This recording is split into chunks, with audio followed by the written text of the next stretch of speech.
Queridos irmãos e irmãs, o tempo pascal traz sempre evangelhos que mostram as aparições de Jesus, porque esse tempo é marcado como um tempo de experiência e de testemunho do Senhor ressuscitado.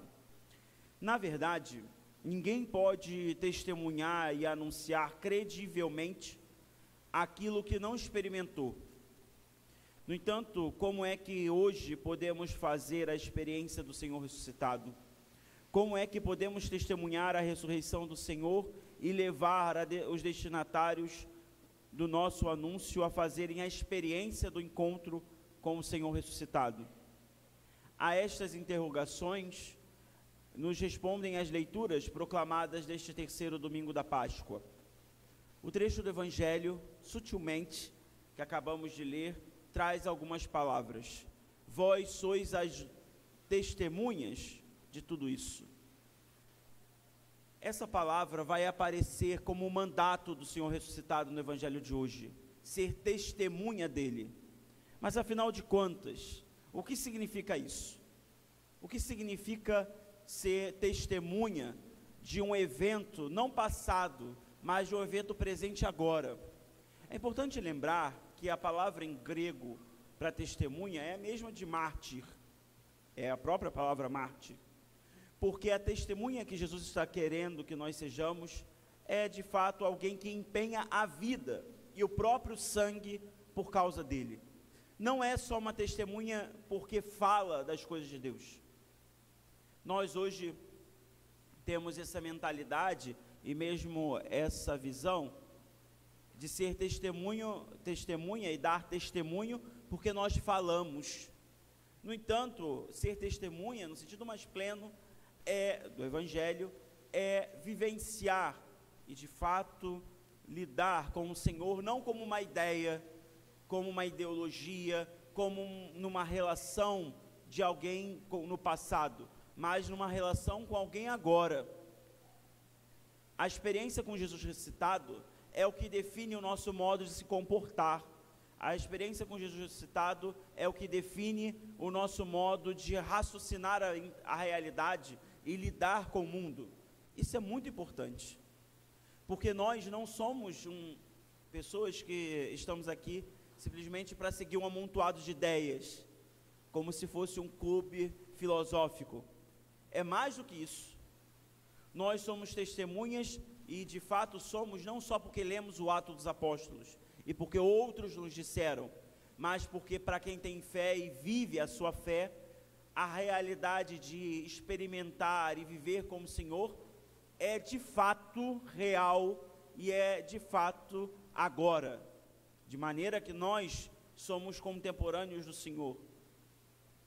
Poderíamos pensar e desafiar-nos: o nosso modo de lidar com Jesus hoje, agora, é o mesmo modo com que nós lidamos com a memória de alguém que já morreu? Talvez muitos no nosso tempo pensem em Jesus um grande profeta, alguém que disse coisas bonitas, ensinou coisas bonitas, mas ele é mais do que isso. E aí o nosso modo de lidar com ele é definido porque a gente se relaciona com ele agora, no sentido de que ele ressuscitado está vivo, e não é como, nós não falamos dele como uma pessoa que vivemos há muitos anos, ou que nós conhecemos por causa dos livros. Nós falamos de Jesus e somos testemunhas dele, porque pela fé, e essa certeza mais basilar da fé, que nós convivemos com ele agora, pela oração, pela vida de fé, pela vida que desenvolvemos com o Senhor, de intimidade. Nós lidamos com Jesus agora, não ontem, não porque nos disseram. Isso é ser testemunha. Nós empenhamos nossa vida, em todos os casos, na experiência e no testemunho de Jesus.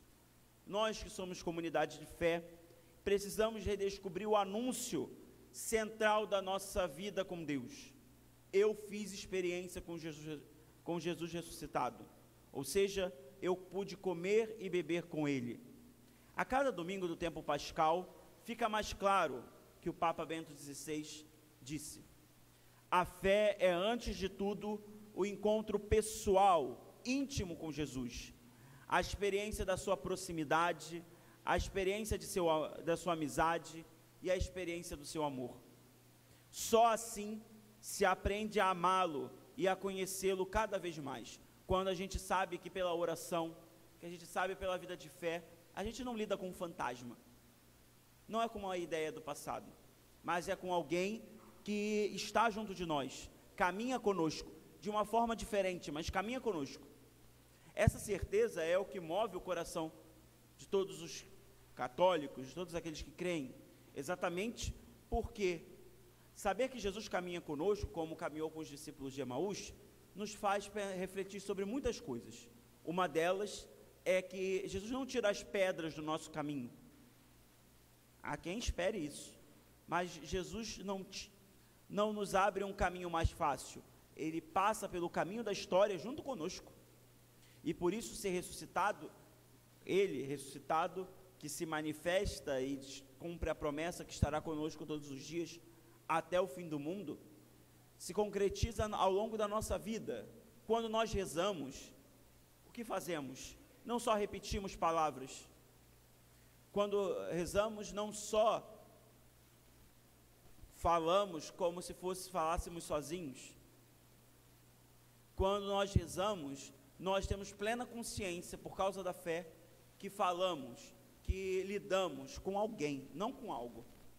Quando nós comungamos na Eucaristia, o corpo, o sangue, a alma e a divindade de nosso Senhor Jesus Cristo, aqui no pão e no sangue consagrado, no vinho consagrado, que são corpo e sangue do Senhor realmente, nós sabemos que nós não lidamos com algo, e inclusive é uma das coisas que às vezes é feio quando se vê alguém lidar com a Eucaristia e mesmo falar sobre ela como se fosse algo e não alguém.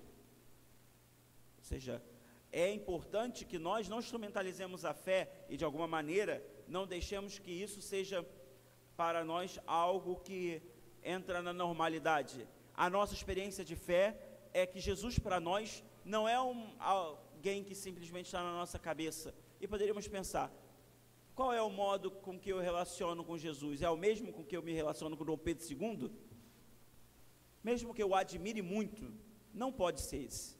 Porque pela fé, o modo como que eu relaciono com Jesus é como alguém agora, que sabe de mim, que convive comigo, de quem eu sou amigo. A fé deve gerar intimidade com Jesus tão profundamente, que nós compreendamos de fato que o modo de lidar com Ele, o modo de se relacionar com Ele, é um modo agora vivo e ressuscitado. Daí, nós, queridos irmãos e irmãs, entendemos bem o que é ser testemunha de Jesus. Ser testemunha de algo que eu vivo. Quando Jesus diz, vós sereis minhas testemunhas, e aqui existe uma pegadinha do nosso tempo, digamos assim, entre aspas. Não, eu só posso falar daquilo que eu vivo, por causa da coerência. Na verdade, mesmo que eu não consiga viver algo que seja verdade, aquilo não deixa de ser verdade, porque eu não consigo viver, tá certo? Vocês entenderam o que eu quis dizer? Uma coisa não deixa de ser verdade porque eu não consigo viver aquilo. Porque às vezes a gente acha assim, não, é porque eu não consigo, isso não é verdade. Às vezes a gente se põe como média, como uma régua da realidade, que não é o fato. Para o cristão, a régua da realidade é o próprio Jesus ressuscitado. Não porque há 2000 anos atrás ele viveu neste mundo, mas porque ele vive agora e porque é ele que nos dá os indicativos através da sua igreja. A primeira leitura apresenta-nos precisamente o testemunho dos discípulos sobre Jesus.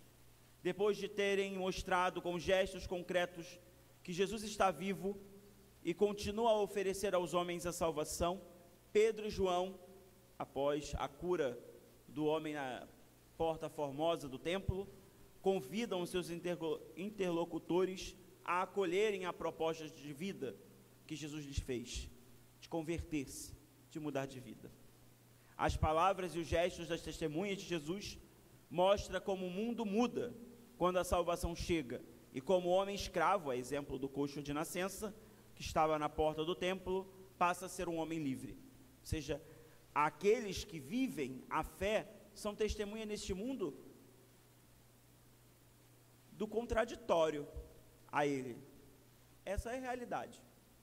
Enquanto nós vemos as realidades caminharem, todos nós devemos ser testemunhas de Jesus, conscientemente de que o nosso testemunho transforma o mundo. Por quê? Porque nós somos melhores? Não. Porque encontrar com Jesus transformou nossa vida.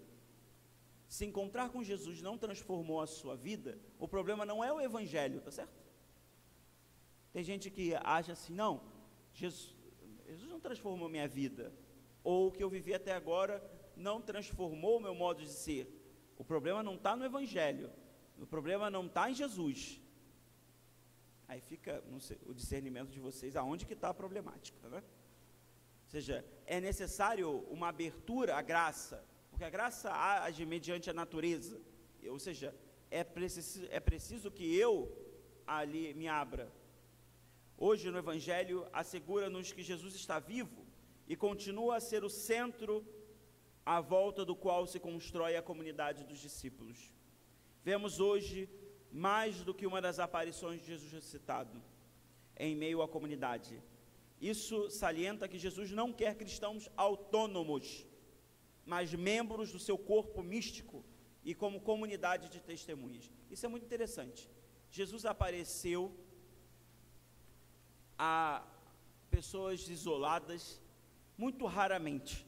A maioria das aparições de Jesus, ele quis aparecer à comunidade reunida, exatamente para mostrar que há uma necessidade de vivência comunitária. Não é só viver a fé eu sozinho no mundo com Jesus, mas é necessário a comunidade daqueles que creem, de fato, ser ela um sinal de testemunho no mundo. Por isso, o fato de hoje do Evangelho é tão importante. O testemunho dele, do Evangelho, nos ensina também a ser testemunhas de nosso Senhor. Peçamos a graça que Ele nos ajude a viver concretamente a experiência da fé. O nosso tempo, se fala muito que a gente vive um tempo de crise de fé, mas na verdade, a gente vive numa crise de transmissão. A dificuldade de se transmitir algo. E uma das coisas mais difíceis é isso, transmitir a experiência. Fazer com que outros levem a experiência com Jesus. Isso é simplesmente levar a pessoa até Jesus, porque o restante é Ele mesmo que faz. Nosso papel no mundo, como testemunhas, não é ser melhor do que os outros, mas é de fato mostrar como que encontrar com Jesus transforma verdadeiramente o mundo a partir de nós, a partir da nossa realidade, tomando consciência do nosso pecado, do nosso erro, porque erro e pecado existem, exatamente para que a gente, com uma vida transformada, possa de fato ser uma testemunha válida no mundo, uma testemunha coerente no mundo, para que o mundo creia, para que o mundo tenha vida. Padre, mas o mundo está se despedaçando, senão já se despedaçou, mas é exatamente ali que os cristãos devem ser testemunha. Eu me lembro esses conflitos agora, que há na Terra Santa, agora ontem, uma coisa grave, estava conversando com um padre, estava vendo um padre aqui do Rio de Janeiro, que estuda em Jerusalém, que é o coração dos conflitos, e dizia como a noite foi terrível, por causa dos bombardeios e situações em relação ao Irã, mas ele filmava e mandava como que à tarde, nesse dia em Jerusalém, tinha uma paz sobre aqueles que lá estavam. Não por causa das nações, mas porque o Senhor, que prometeu guardar Jerusalém, diga-se de passagem, Ele dá a paz, e esse é o testemunho dos cristãos. Mesmo em situações de conflito, mesmo nas situações mais diversas, será ali capaz de ser um sinal, ser um testemunho do que o Senhor ressuscitado transforma o mundo, transforma a realidade. Eu me lembro, no início da guerra, na faixa de Gaza, como cristãos naquela região, bem na faixa de Gaza, participavam da missa e cantavam bonito a celebração da missa, cantavam, o povo cantava a missa, enquanto o bombardeio caía do lado de fora. Ora, a vivência de alguém que é profundamente transformado, que mesmo diante das situações mais críticas e difíceis da vida, essa pessoa não sucumbe, mas está ali vivendo como testemunha de Jesus ressuscitado. Poderiam pensar eles, eu vou à igreja porque está caindo bomba de todos os lados, mas ao contrário, ali, na verdade, deixaram se transformar pelo Senhor. Nós também, todos nós, cada um na sua realidade, pode hoje também se encontrar com Jesus ressuscitado e deixar transformar a vida, a conduta, a forma de pensar, para que Jesus seja a régua no qual nós medimos as coisas da vida, não nós mesmos. Peçamos ao Espírito Santo de Deus, que é o dom do Pai e do Filho, que Ele nos ajude a enxergar Jesus nessa realidade toda. Talvez esse seja o mais difícil, enxergá-lo, mas é possível para aqueles que querem, com compromisso, com seriedade, viver a intimidade com Deus. Louvado seja nosso Senhor Jesus Cristo.